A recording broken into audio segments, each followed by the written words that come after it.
Hi, it's me again with Corel Tips and Tricks, part 2 of this. I just did a video yesterday on this. I meant to do it before this, but I had some other people asking questions. And what I'm going to do is clean it up and kind of show you how to clean it up. So I have this is in the center of the page. So we're going to do just like we did yesterday. I'm going to take my Smart Fill tool, set on anything but black, and I'm going to fill that in and move that out of the way. And I'm actually going to go ahead and fill in this other part, and then we're basically through with that other part. Now we can I'm not going to get rid of it. I'm going to move it over. So now I'm going to move this out of the way for just a second, and I'm going to get another Smart Fill tool and make it green just so we'll see a difference. And because this is what I want to work on, I am going to left click, right click, and I'm going to clean this thing up. And I've done this videos like this a lot. See how it's flat on top. And if you want it symmetrical, and if you want to take your time, take a 2-point line, hit P, put it at the center of the page, and delete half the cross. I'm not going to really look at it too much because it's pretty much symmetrical. This side might be a little bit worse. It's still not, perfectly symmetrical in any form. So I'm going to just delete this side. And now by doing that, see that flat spot? I'm just going to take my shape tool and just delete that. And I'm going to come through here and maybe look at the bottom. See, I got another flat spot. I'm just going to delete that node. You don't have to hit your calculator. Maybe delete that node. And then, you could take all the time you wanted to, either the shape tool and just delete a few nodes. You're trying to not make it, so much. Well, that doesn't work. But I would actually take my smoothing tool,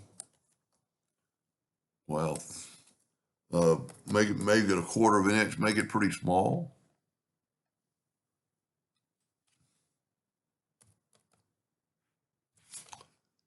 That might be too small. We'll zoom in here. You don't want it ridiculously small. Let's make it 0.5. If you make it too big, it's going to react too fast. See how I just removed a couple of nodes? I'm not going to take a great deal of time.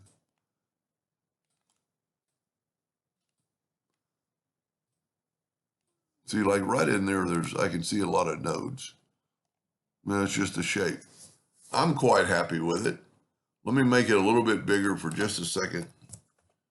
And you got to click on your item, see your nodes. Because what I'm trying to get away from is when we contour this, to have a better contour. Now I'm going to take away my line. I'm going to Control D and make a duplicate while holding down this 2-sided cross and holding down the control button. Now it could leak, so I'm going to go ahead and put a rectangle around it. I don't think it's going to leak, and it didn't. So I'm going to move that out of the way, and then this is our new cross. I'm going to put it right back to where it was. I'm going to left click, right click, and I'm going to go to contour. I'm going to contour the inside with rounded corners. Let's see how far that is. That's not bad. Because there's a couple of trains of thought, are we going to turn those into lines? And let's go 0.01. That's not enough. I guess it was 0.09 maybe. That's pretty good. And see how we got rid of that flat spot? There's really no hiccups. And I think the original one had 2 lines. So see, I think that's going to be cool. And we're going to do exactly kind of a think about things. I'm going to go and go to Object and break the contour apart.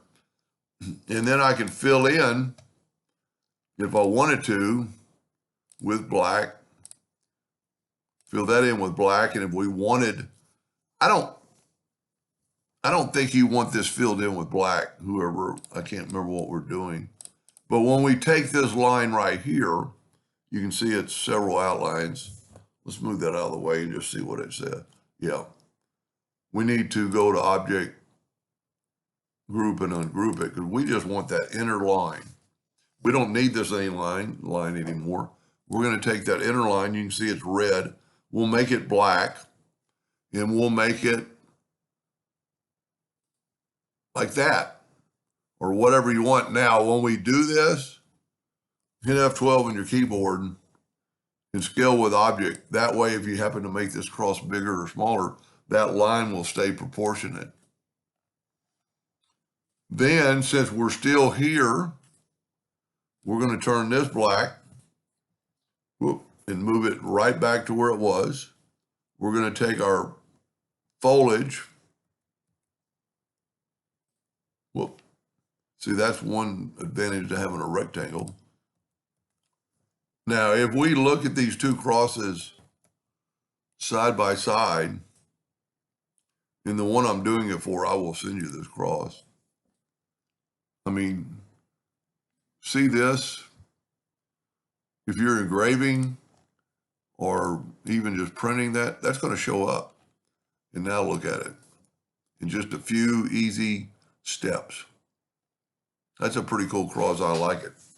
Anyway, I hope that helped them a little bit. Thank you for watching.